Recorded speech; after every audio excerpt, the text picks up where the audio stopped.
Hi, thanks for coming on. Andy speaking. Monday 14th of November, just coming up 11:30. Just going to have a quick look at the World Cup today.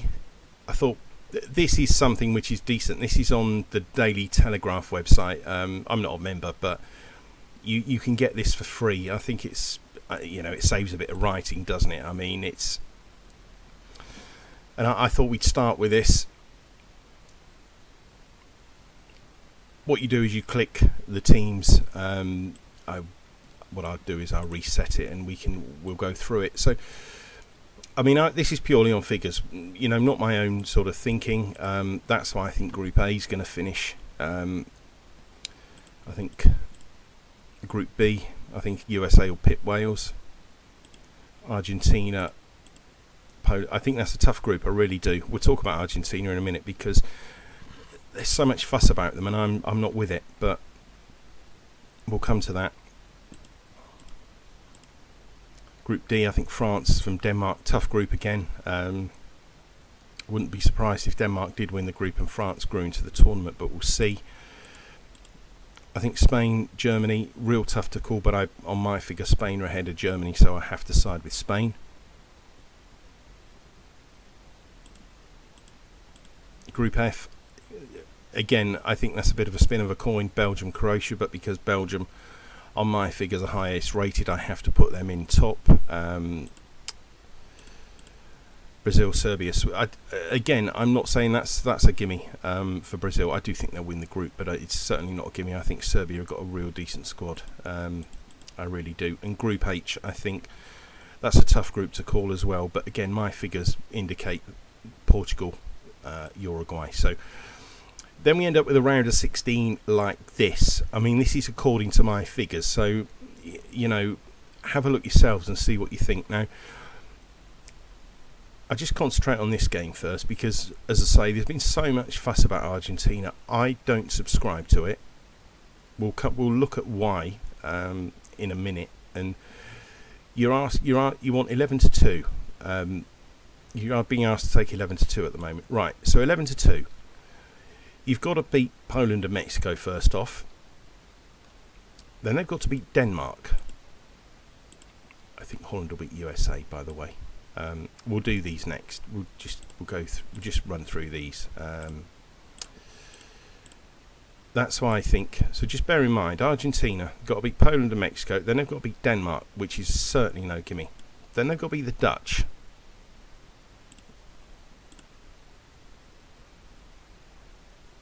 Tight game, that. Really tight game. Oh God.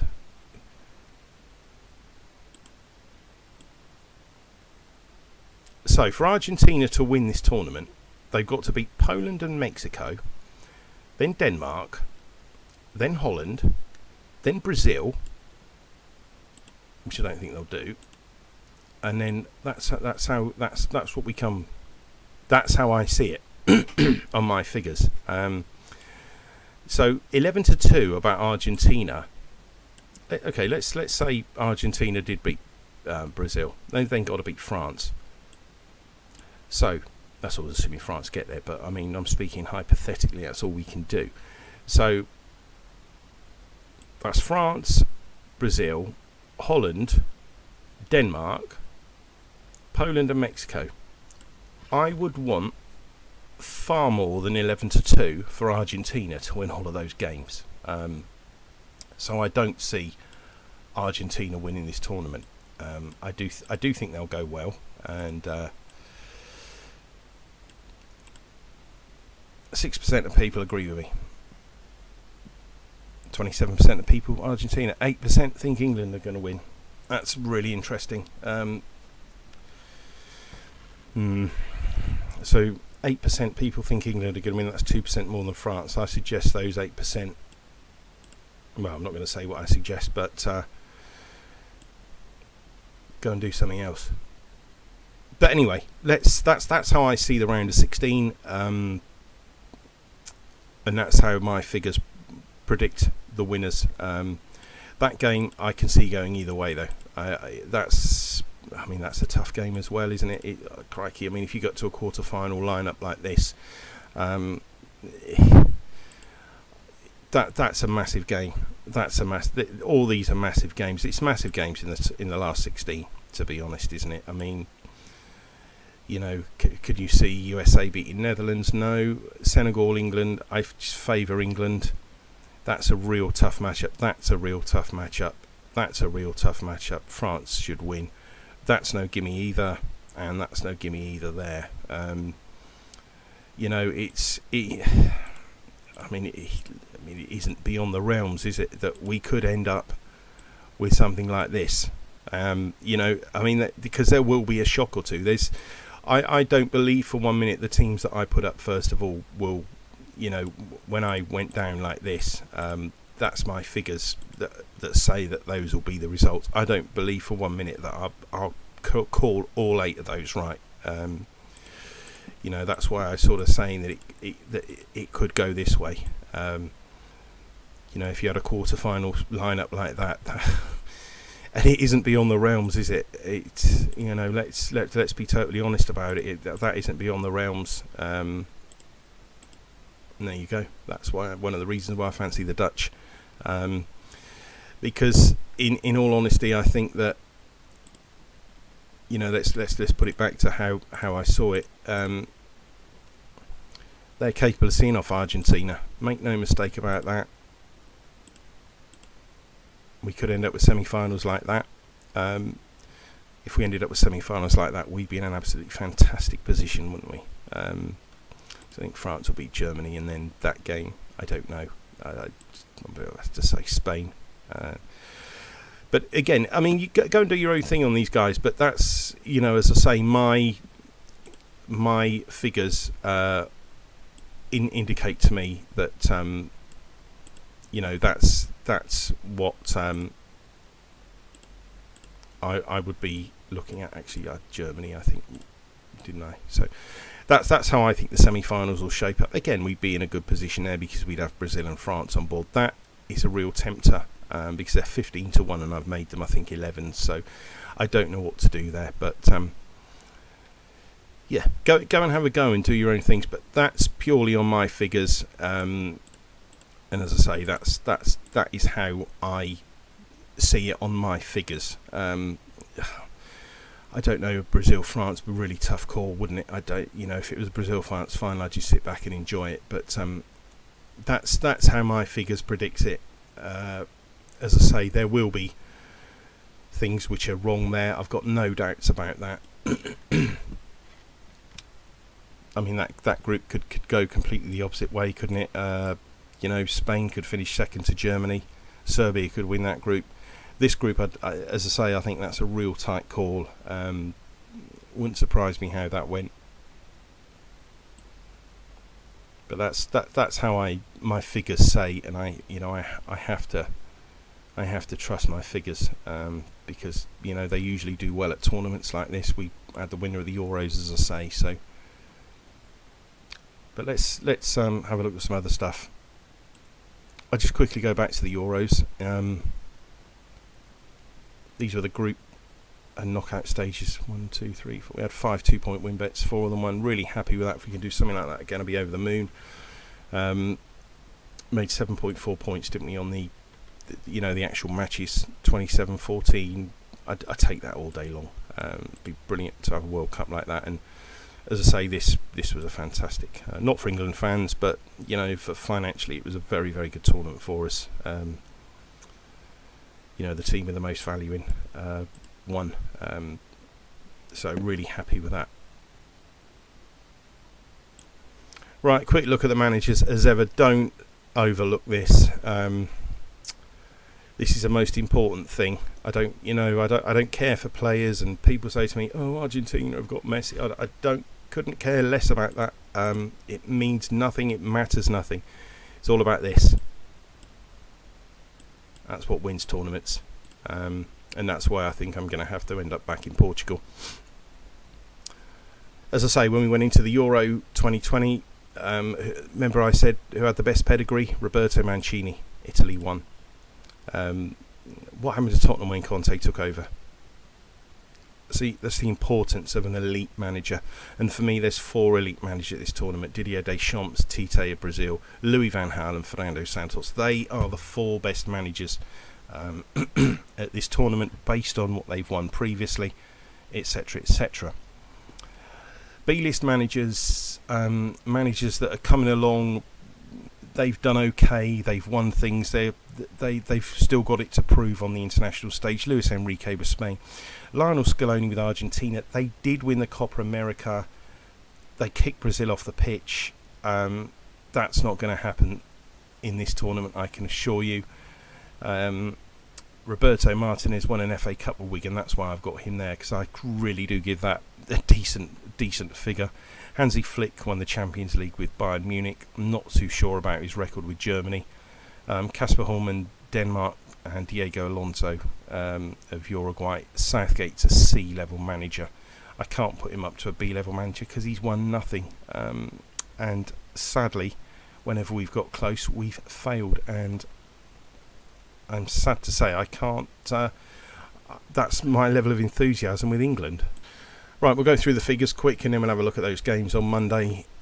Now, if you add up these 3 teams, that 36, 48, that's 49.04%, which is roughly around even money. So it's evens on my figures. The winner is going to come from one of those 3. That is a fact. Add those up, that comes to 49.04%. You go 100 divided by 49, you've got evens, 21 to 20, whatever you want to call it. It's around even money that France, Brazil or Spain will win this tournament. And as I say, when I first done this a few weeks ago, 9 to 1 and they were 8, I was tempted to have a saver on at 8, but not now. 11 to 2, and as I say, they've got to beat the amount of teams they've got to beat. You know, if you back them all in an accumulator, which you can't do, but I mean, hypothetically, if you did, you could probably get 10 to 1, 11 to 2 to win those games. No, not a chance. That is really, really poor value. I'm not saying Argentina can't win it. That's not what I'm saying. But if you're taking 11 to 2 for something that's got a less than 10% chance, not for me. I mean, they've got a similarish chance to England, Argentina. Yeah, you find England at 19 to 2, Argentina at 11 to 2. It's, you know, England are almost coming to a backable price. When I'd done the first video a month or whatever ago, they were 7s. They've now drifted out to 19 to 2. I mean, they're heading towards a backable price. Do I think they'll win it? No, I don't think they'll win it. Not just because of the manager. The manager's not good enough to win a World Cup. And I mean, look, let's be honest, guys. Do you see Eric Dyer, Harry Maguire, Calvin Phillips in World Cup winning teams? I don't, and I'm sorry to say the decisions that Southgate made of, you know, I mean, let's look at it. Ben White's going. I mean, I campaigned heavily for him to be involved in the Euros. He wasn't. He was statistically England's best defender going into the Euros. Arsenal bought him, which was a really shrewd move on their part. He's still England's best defender. But I'm sorry to say, this idiot will probably start with Maguire and Dyer. Eric Dyer is exactly that. Sorry to any Spurs fans, but I speak as I see it. And Harry Maguire, he's Dyer as well. Those two should not be anywhere near a team going to a World Cup. If I was going to select this team and we were going to play 3 at the back, which I suspect what Southgate will do, I don't know, he might play a 4-3-3, but if he's going to go for a 3 at the back, for me it would be Ben White. He'd be the first name on the team sheet of the defenders. Excuse me. I'd probably play John Stones because he's got experience. And when he does play for Manchester City, he very rarely puts a foot wrong. And, well, I mean, I would play Dan Burn. He's not gone. I think if people say, who's Dan Burn, what's he done?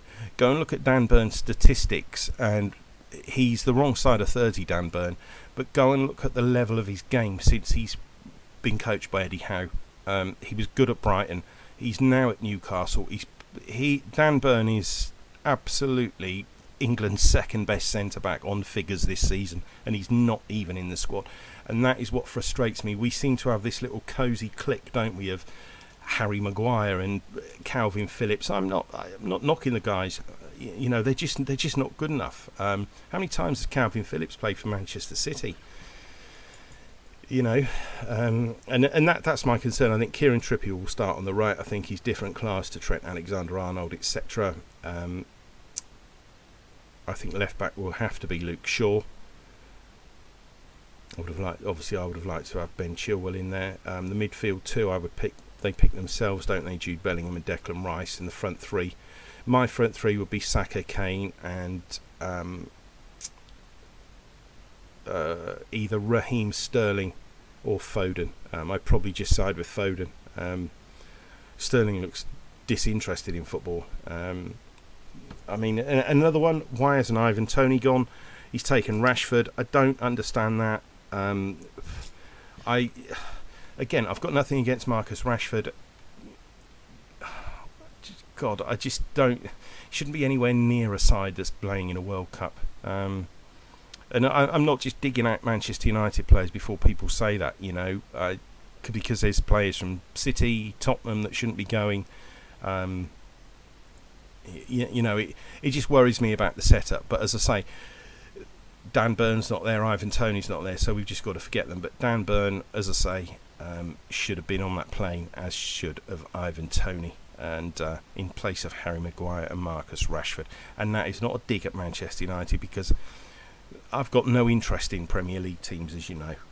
I just speak as I see it. But and I think England, best we can hope for is quarterfinals, and I really do. I think we'll get to the quarters and then we'll get done by a France or somebody like that. When we're due to play France in the quarters, and they'll beat us. I think the likes of Benzema and Mbappe, Griezmann against Harry Maguire and Eric Dyer. God almighty. And I just want to say, it didn't take Eric Ten Hag long at Manchester United, did it, to realise about that Maguire on the left of that defence and Shaw at left. The chemistry between those two is non-existent, and it's a really flaky area for Manchester United. And Eric Ten Hag's minute he's come in, he stopped that, but Southgate looks like he's still going to carry that on. That's what I mean about when I say about a decent football manager, and Eric Ten Hag's a decent football manager. Gareth Southgate isn't. He's a company man who's tactically inept and has picked the wrong players again, and sadly it will cost England, because I do think midfield and attack, England are very good. It's defensively they're poor. And as for the goalie, Nick Pope would start for me. I'm not a Newcastle fan. I just you pick players in forms. You pick players in form. Who's got the best defence in the Premier League? Newcastle United. Nick Pope should be in goal, Trippier at right back, Dan Burn on the left of a three. That's what you build your defence around, and then you put in Ben White, who's England's best centre-back, John Stones, and you have to play Luke Shaw. But Gareth Southgate won't do that. It will be Eric Dyer and Harry Maguire. Sad to say. That's my views on England anyway.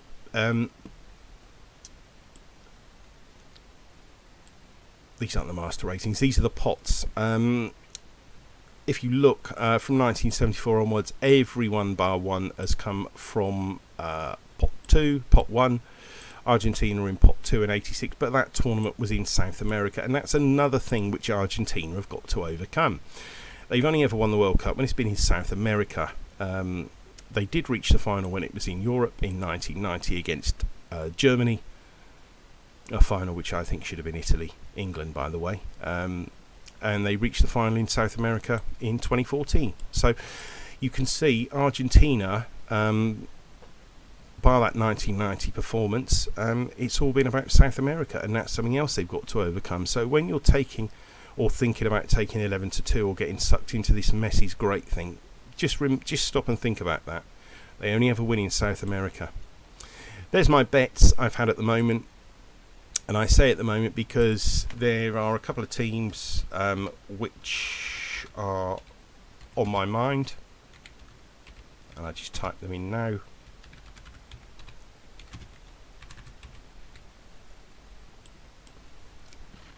I do want to back both of those. Excuse me. But if I throw a point at each, that brings that down to 0, 2, 6, etc. I'm not worried about taking any points off of there. So what I might have to do is I might have to have a point on Portugal, point on Serbia, and then have a point on each of these. But obviously Brazil, we're not going to get 5s, we're going to get 4s, but we're going to get 9s and 15-2 on Spain and France. I mean, I couldn't convince myself to back Brazil, and the reason I can because I got the 5-1, and if I get the 4-1, that equates to 9-2, which is their true price, and I do want them on side. That's the worst bet of the tournament, one of them, along with Belgium. But of the fancy teams, 11-2 to win all those games I've pointed out, and they've never won a tournament outside of South America. Just bear that in mind if you're thinking about backing Argentina. The Racing Post are putting up Argentina, I'll tell you that now. Right, let's have a look at these Monday games and Sunday. Right, we kick off, don't we? Qatar against Ecuador, 28-28, 44. I think on form Ecuador win this. I think they got some decent performances. I think they've beaten Mexico and stuff and held some other sides. I haven't got it in front of me. I should have done that. It's a bit of an amateur move, that. But there's not enough in it to warrant a bet. But what you have got to remember is that this tournament we can't be picky about the value we're going to get, because it's such a minuscule amount in this tournament. We don't really have an option. It's like, this is probably going to be a bet for me, USA against Wales, but I've not made my mind up yet, and the prices, I mean, we've still got 6 days to go, haven't we, before this first game, and it's going to be like the final for them. You know, it's going to be a right, well, we don't know what the atmosphere is going to be like, do we? Because, I mean, there's so much negativity from players. As I say, Bruno Fernandes not happy, and I totally agree with him, what he said. Christian Eriksen's another one. Apparently Denmark are going to wear an all-red kit and an all-black kit to signify death and the blood that was spilt regarding the construction of the stadiums and the amount of people that died. That's something I don't want to get into, but yeah, that's why I'm wondering whether there could be a shock this tournament. But anyway, this 0.05 in Ecuador at 44%. If you wanted to take it, then at least you're back in a value bet. Go on to the Monday, England, Iran, 66-25-9. There's 2 points in it. I wouldn't. I just never back that. England will win. I think they'll win. Going to be very hard to beat with a rating of 66%. And I know they've come into this tournament in an abysmal form. I don't like to see that. I like to see strong form coming into tournaments like what Italy. They had that massive, great unbeaten run as they came into the Euros, didn't they? Holland are on a similar run now. 15-25-60. I think this game's probably about right. The only thing I could hope for is there's some money for Senegal and this price drifts. I don't see it. USA Wales 42-26-32. 0.25 in the USA at 42%. If you wanted to take that, I wouldn't put you off, because that probably wouldn't be a bet for me. That's wrong to say. That would only be a bet for me on a poor week where we were scratching about for value. But I got the feeling that's probably going to be what sort of most we're going to get at this World Cup, because going back through my previous figures on the World Cups, which I haven't got on computer, they're all on paper because I'm old, and I write everything down rather than keeping them on computers. But looking back through my years of results and what I've done at previous World Cups, value is always thin on the ground. It's like this. That's what we're being asked to take, and that could get bigger, this 13-8, because you'd hope that some sort of patriotic money shorten that up. Hopefully that might shorten into, I don't know, I've got no idea, but might push this out to a 7-4 or something. But I could end up backing this, and I've got to say I would be prepared to back the USA at the moment at that price. But let's sort of, I'm not going to, with a week to go, I'm certainly not going to go and take 13-8 about something which isn't played for another week. But you have to look at it, don't you, over, if you look at this over 2 games, you're getting 0.05 there, you're getting 0.25 there. That's a combination of 0.15 between the two. That's 15%. profit on investment. Would I take that overall in the tournament? Yes. So, I mean, I could end up backing them both. I'm certainly not going to be backing this. I don't know whether you'd fancy a Holland and England double. You know, if you could get on that. I mean, at those prices, a Holland and England double would pay somewhere just over even money, around about 11 to 10. So, again, doubles I do like to sort of see over sort of evens. So, you know, England 66, Holland 60. You know, you can work out they've both between the two, but 63% chance of both of winning if you put the two together, and you get an even money. Even money for 63% is value, isn't it? Really. So that's what you have to think about.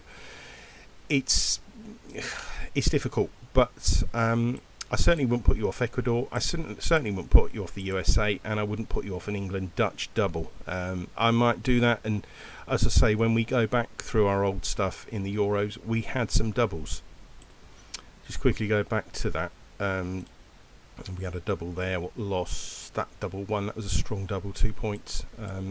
Italy, Portugal, France, Italy double let us down. So we had what did we have? We had 1 from 3 on the doubles, which wasn't great, was it? But we made 2.6 from that game.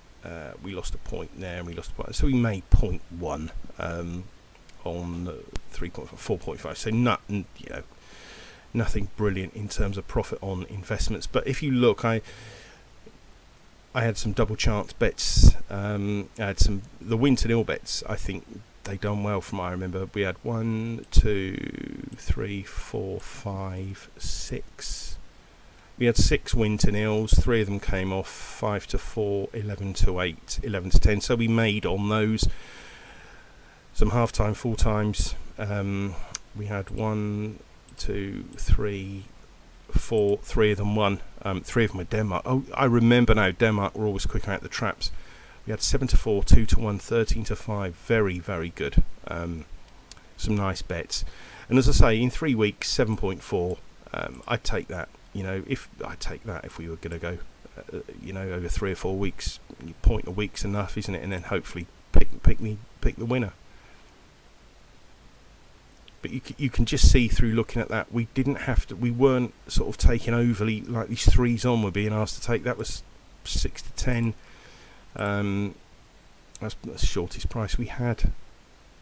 But again, I mean, that would have probably been, I can't remember because you'd have to trawl back through my videos to have a look at that. But I would imagine that was something like 2 to 5, and there was probably 0.2 in it. So there was, you know, plenty in there for us. So as I say, go and have a look at the predictor, see how you think. That's what my figures tell me the tournament will end up looking like. Hopefully it does. I've got to make a decision on backing those. I do want to back them at 15 to 1. I really do. But yeah, go and have a look at that, guys. It's worth looking at and see what you think. Predict some results, and you know, these straight forecasting groups as well. That's something I've got to look at, and I will look at before we get underway, and sort of see where we are price wise there. I will price them up, and but literally all I've done is priced up the outrights and priced up those first games at the moment. So that's it. Fingers crossed. And as I say, how I'll do it is I'll come back on the Monday, and on the Monday we'll look at the games on Tuesday, Wednesday, Thursday, and then Thursday we'll do Friday, Saturday, Sunday, Monday. And what we'll do is we'll come on a Monday and Thursday during the World Cup. But don't forget, the English stuff and the Scottish stuff still going to run, and it's good because we've got our best leagues still operating. We're still operating Leagues 1, League 2, and Scottish Championship, League 1 and League 2 in Scotland, and that's our best stuff in Scotland and England. So losing the Premiership and the Championship is no great loss as far as I'm concerned. Although we did have a good weekend. We had Chelsea, Newcastle to beat Chelsea, Coventry. And we had 5 from 7 in England, 3 from 5 in Scotland. So very, very good weekend. And fingers crossed that can continue. And hopefully, where heads are turned at the World Cup, we might get some better prices. It does often play that way because bookmakers are so busy looking at this rubbish, and I don't say it's rubbish. I'm just not a fan of it. I'm just not a fan of top level football, as you know. I'm not a fan of Premier League, World Cups, Champions League, things like that. It's not proper football. It's a spectacle, and but I do enjoy it. I do enjoy the World Cup, and I have to say. But for money making purposes, League One, League Two, Scotland is what I prefer. But let's just have a quick look at those games again. That's the games that kick off Sunday and Monday. I will finalise everything on Thursday, and we'll cram it all in, I think, with England and Scotland this weekend. And if anything changes on here, but as I say, I'm going to come on Mondays and Thursdays, always the day before sort of the games, and similar to what we've done in Euros. And fingers crossed we can have a profit. But as I say, if you wanted to back Ecuador and USA, there's some value in there. That's not great. That's okay. But as I say, if you put the two together, you've got 0.3 value between the two, and that would equate to 15% profit on investment. So that's sometimes a way you've got to look at it, and